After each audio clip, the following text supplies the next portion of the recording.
মাত্র ৩ বছরের ক্যারিয়ারে হিন্দি, তামিল, তেলুগু ভাষায় মোট ২২টি সিনেমায় অভিনয় করে গগনচুম্বী জনপ্রিয়তা পেয়েছিলেন দিব্যা ভারতী। উজ্জ্বল ক্যারিয়ার রেখে ১৯৯৩ সালের ৫ এপ্রিল মাত্র ১৯ বছর বয়সে অকালেই চলে গিয়েছিলেন এই নায়িকা। মৃত্যুর ৩১ বছর পরেও দিব্যা ভারতীর মৃত্যু আজও এক অজানা রহস্য। দিব্যা ভারতীর ২২টি চলচ্চিত্রের মধ্যে সেরা ৭টি চলচ্চিত্রের এক ঝলক দেখে নিব। ১৯৯২ সালের সুপারহিট তারকাবহুল সিনেমা বিশ্বাত্মার মাধ্যমে বলিউডে পা রাখেন দিব্যা ভারতী।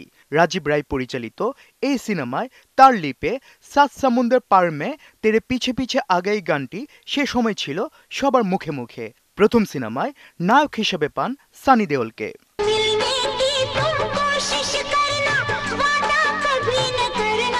১৯৯২ সালেই মুক্তি পায় দিব্যা ভারতীর আরও একটি সিনেমা দিল কা ক্যা কসুর।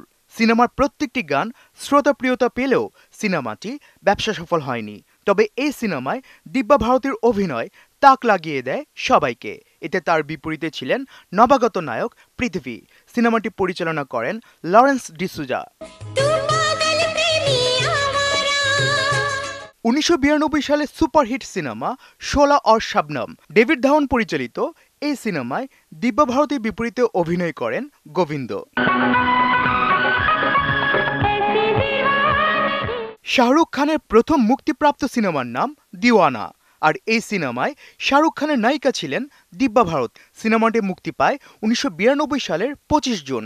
দিওয়ানা ব্লকবাস্টার হিট হওয়ায় চারদিকে বেড়ে যায় দিব্যা ভারতী ও শাহরুখ খানের ক্রেজ। সিনেমাটি পরিচালনা করেছেন রাজ কাওয়ার। ১৯৯২ সালের ২৩ অক্টোবর মুক্তি পায় দিব্যা ভারতীর অভিনয় সমৃদ্ধ গল্প নির্ভর সিনেমা দিল আশনা হ্যায়। তারকাবহুল এই সিনেমাটি নির্মাণ করেন ৭০ ও ৮০ দশকের নায়িকা হেমা মালিনী। এই সিনেমায় দিব্যা ভারতী স্ক্রিন শেয়ার করেন কবির বেদী, জিতেন্দ্র, মিঠুন চক্রবর্তী, অমৃতা সিং, ডিম্পল কাপাডিয়ার মতো তারকাদের সাথে। আর এই সিনেমায় দিব্যা ভারতী ফের জুটি বাঁধেন শাহরুখ খানের সাথে। ১৯৯২ সালের ২০ নভেম্বর মুক্তি পায় দিব্যা ভারতীর আরও একটি সিনেমা নাম গীত। পার্থ ঘোষ পরিচালিত এই সিনেমায় দিব্যা ভারতীর নায়ক ছিলেন অবিনাশ। সিনেমার গানগুলো হিট হলেও সিনেমাটি আশানুরূপ ব্যবসা করতে পারেনি।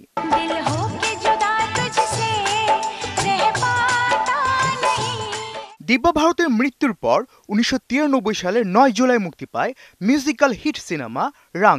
তালাত জানি পরিচালিত এই সিনেমায় দিব্যা ভারতের বিপরীতে ছিলেন কামাল সাদনা। রাং সিনেমার প্রত্যেকটি গান এখনো মানুষের মুখে মুখে।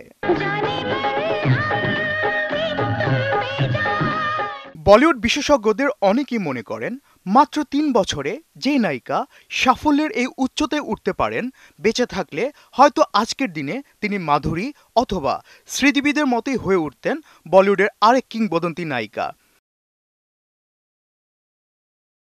আফফান মিতুল, ৭১।